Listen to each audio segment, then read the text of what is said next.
रोज रोज त्याच पद्धतीचे बेसनाचे भजे खाऊन बोर झालात का? चला तर आज आपण तांदळाच्या पिठापासून एकदम आंबट आणि तिखट असे भजे तयार करूयात। एकदम साधी सोपी रेसिपी आहे, खायला खूप जास्त टेस्टी लागते। मी एक थोड्या वेगळ्या पद्धतीने ट्राय केलेली आहे, तर तुम्ही सुद्धा नक्की ट्राय करा। तर त्यासाठी काय करायचं आहे, इथे मी अर्धा वाटी आंबट दही घेतलेलं आहे। ते दही व्यवस्थित फेटून घ्यायचं। त्यानंतर फेटलेल्या दह्यामध्ये इथे मी 1 वाटी तांदळाचं पीठ घातलेलं आहे। व्यवस्थित मिक्स करून थोडं थोडं करून पाणी घालायचं आणि अशा पद्धतीने हे पीठ भिजवून घ्यायचं। त्यानंतर त्याच्यामध्ये मीठ घालायचं। इथे मी हिरवी मिरची घातलेली आहे, कलौंजी घालायची, बारीक चिरलेली कोथिंबीर घालायची, ओवा घालायचा क्रश करून।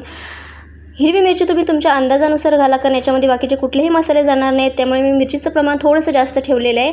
व्यवस्थित मिक्स करून घ्यायचं। तेल छान कडकडीत गरम करून त्याच्यामध्ये हे भजे सोडून घ्यायचे आणि छान डीप फ्राय करून घ्यायचे। तर नक्की ट्राय करून बघा, शेजवान चटणीसोबत खूप छान लागते। व्हिडिओ आवडल्यास लाईक शेअर सबस्क्राईब करायला विसरू नका। आपला इंस्टाग्राम आणि फेसबुक चॅनलसुद्धा फॉलो करा।